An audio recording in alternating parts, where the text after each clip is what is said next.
It's a surreal feeling. We did it.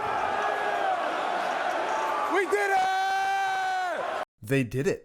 The Boston Celtics have just won the 2024 NBA Finals. Their star players like Jason Tatum and Jalen Brown, a deep lineup full of key role players, and a defense that swarms their opponent as a squad, but also has many excellent one-on-one defenders like Drew Holiday and Derek White, was just too much for Luka Doncic, Kyrie Irving, and the Dallas Mavericks. This championship marks the first finals win for almost every single player on the Boston Celtics lineup and puts the Celtics one championship above the Los Angeles Lakers as the sole franchise with 18 rings, the most in NBA history. And while this ring does a lot for the current Celtics squad, like end the conversations of Jason Tatum and Jalen Brown never being able to get over that hump and win it all, many fans have put somewhat of an asterisk on this championship, meaning that this ring, this finals, and this championship was not really valid. And there's only one real reason that you could make this argument for the Celtics, and that was because of injuries. When the Boston Celtics started their playoff run, they were expected to come out of the East. They were expected to go to the finals. The Celtics had dominated their regular season, finishing with a commanding 64-16 record, and had 3 games this season that they won by 50 or more points. A 53-point victory against the Warriors, 51-point victory against the Pacers, and 50-point victory over the Nets. But it's been proven many times that being the best team in the regular season does not always translate to being the best team in the postseason. In the past 10 years, since 2015, there's actually only been 3 times that the team with the best overall record in the league went on to win it all, with those 3 teams only being the Golden State Warriors in 2015 and 2017, and just this year with the Celtics winning it all in 2024. But the other 7 championships were won by another team with a worse regular season record, so the Celtics weren't guaranteed this title. They'd face tough competition in every single round of the playoffs that would lead closer and closer to that ring. But on this championship journey for Boston, it always seemed that there were key injuries to the opposing teams that made this finals run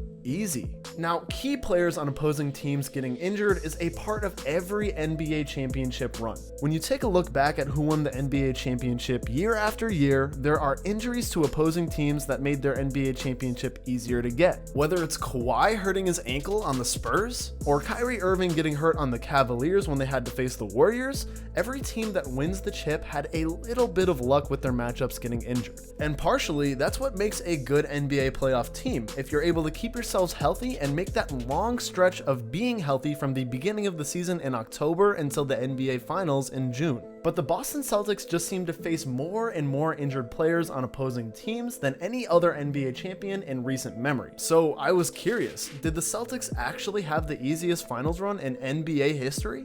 Well, I found out. Starting in the first round, Boston played the Miami Heat, but they were without the only reason that Miami has had any playoff success in the past few years, Jimmy Butler. Jimmy sprained his MCL during the Heat's play-in tournament loss to the Philadelphia 76ers, and he simply was not able to play in the first round series against Boston. Knowing that Jimmy Butler is a historic playoff riser, meaning he greatly improves his performance when it hits the postseason, this alone essentially made the Heat's very small chance of winning this series against the Celtics non-existent. Because of the various injuries to teams that the Celtics faced this playoffs, The Ringer put out an article where they adjusted the regular season record of every opponent that Boston faced to both account for those injuries and show how much easier the Celtics had it against their opponents. And then we can use those injury-adjusted records to compare how easy Boston's finals run was, comparing it to other NBA champions. Using a player's plus-minus, the missing key players on the teams that the Celtics faced were identified, and their team's regular season win total was adjusted downwards to account for the amount of games that these injured players missed. So, taking Jimmy Butler for example, he added 9.2 wins to the Miami Heat's win total this season. Miami's regular season record ended at 46-36, so taking those 9 wins off that Jimmy Butler added to the team, the Boston Celtics faced a Miami Heat team whose injury-adjusted record was more accurate to 37-45. Boston took care of that Heat team very easily in only 5 games. Now, it should be mentioned that Kristaps Porzingis did get injured in this series as well. He injured his calf in Game 5, making him miss multiple weeks until the NBA Finals would start, but it did seem that the Celtics were able to fill in this gap fairly easily with Al Horford starting at the 5. Moving on to the second round, the Celtics would face the Cleveland Cavaliers. The Cavs ended their season at the 4th seed in the East with a 48-34 record, and they were led by none other than Donovan Mitchell, who got hurt in Game 3 and missed Game 4 and Game 5 of the series. But that was not the only key injury to the Cavs. Jarrett Allen was ruled out for the entire series, so he played none of the games. And just as a cherry on top, Caris LeVert, who averaged about 15 points per game in this series, got hurt in Game 4 too, making him unable to play in Game 5. The Cavs were able to win Game 2 in this series, but that would be it. The Celtics made easy work of these Cavs in 5 games. But what did the injury-adjusted record of this Cavs team look like? Taking away Jarrett Allen, he added about 8 wins to this Cavs team, so they became a 40-win team. Starting in Game 4, they missed Donovan Mitchell, who was the star in life of this Cavaliers team, and added 11 wins to their total. So taking those 11 wins off, it made Cleveland now a 29-win team without him and Allen. And once you add in Game 5, missing Jarrett Allen, Donovan Mitchell, and Caris LeVert,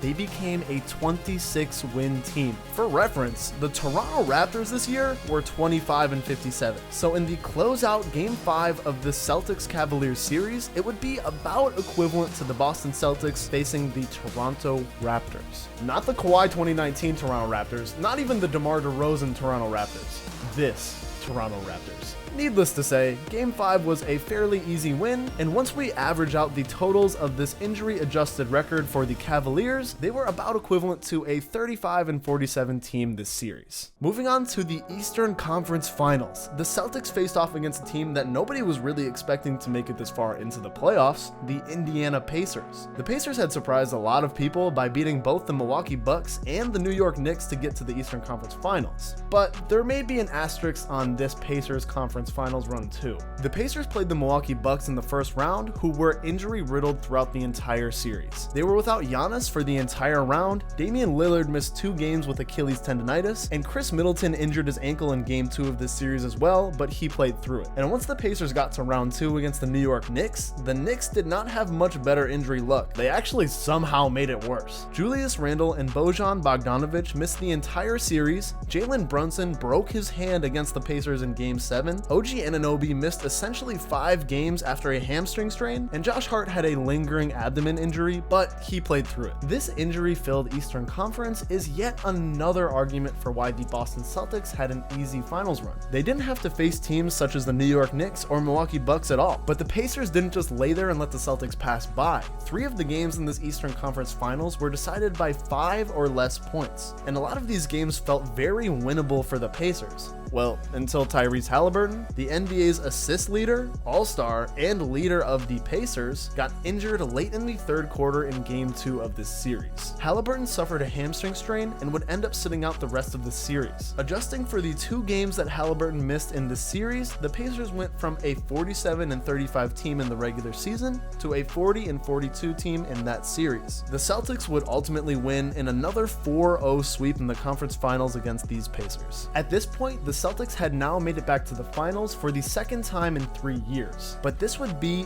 by far the hardest challenge that they had this playoffs. They would go against the Dallas Mavericks led by Luka Doncic, who is at worst a top 5 player in this league, and Kyrie Irving, one of the most offensively gifted players the NBA has ever seen. The duo of Luka and Kyrie worked so well together this season that they would be called arguably the best offensive backcourt in the history of the NBA by Stan Van Gundy during the Mavericks finals run, which was a much different path than the one of the Celtics. The Mavs had to go through the LA Clippers in the first round, whose team features 4 future Hall of Famers, although the injury-prone Kawhi Leonard did end up missing the final 3 games of that series, and the Mavs beat them in 6 games. The Oklahoma City Thunder, who ended up finishing as the number 1 seed in the Western Conference this year and was the number 4 rated defense in the NBA, got taken down in yet another 6 games by the Mavs, and then Dallas would have to go up against the Minnesota Timberwolves in the Western Conference Finals, featuring the budding superstar Anthony Edwards, Karl Anthony Towns, and a supporting cast of excellent defensive players. They were so good defensively that the Timberwolves were the top-rated defense in the entire league,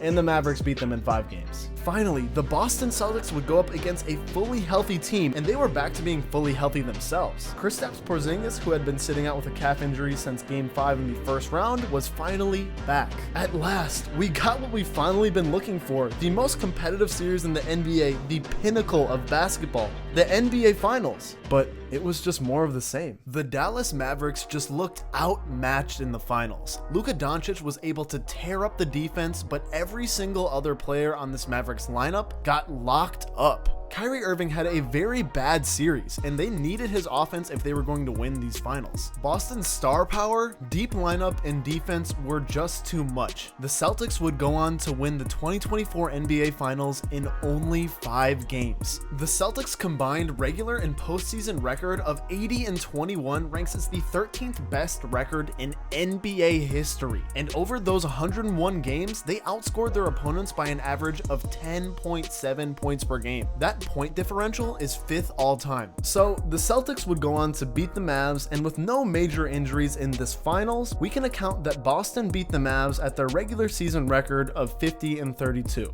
Taking a full look at the injury adjusted records that the Celtics had to go through to get to this championship, they went through the 37-45 Heat, the 35-47 Cavaliers, the 40-42 Pacers, and the 50-32 Mavericks. They faced an average injury-adjusted opponent record of 40.5 wins and 41.5 losses. The Celtics' average opponent in this playoffs had a losing record. But how does this stack up against some of the other easier finals runs in NBA history? In 1985, the Los Angeles Lakers, led by Kareem and Magic, won the NBA championship against a stacked Boston Celtics team, including Larry Bird, Robert Parrish, and Kevin McHale. While the Celtics were a very good team, on the Lakers' path to the finals, they faced a Suns team whose injury-adjusted record was 27-55, the Trailblazers, who were 42-40, and the Nuggets, who were 47-35.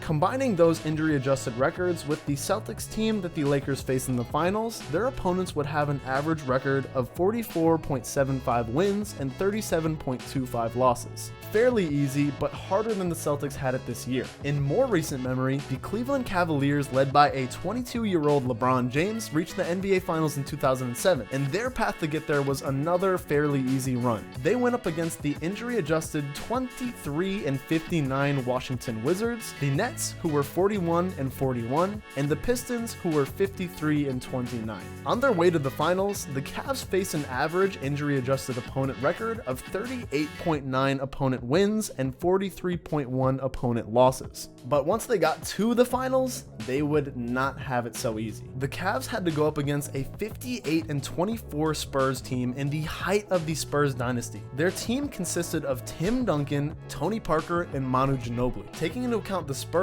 this would now shift the average opponent record for the Cavs to 43.75 wins and 38.25 losses. And the young, inexperienced Cavs had no shot in these finals. They were completely outmatched in the series and got swept fairly easily. So while this was one of the easiest paths to the finals for the 2007 Cavaliers, they didn't win the championship. So when you take a look at who the Boston Celtics had to face in 2024 versus some of the other easiest NBA championship runs or finals contenders in the post-NBA ABA merger, it honestly looks like the 2024 Boston Celtics may have had the easiest finals run ever.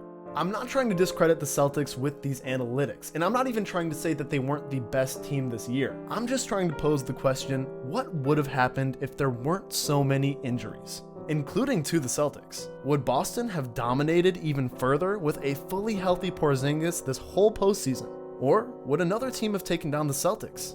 Well, I'll leave that up to you.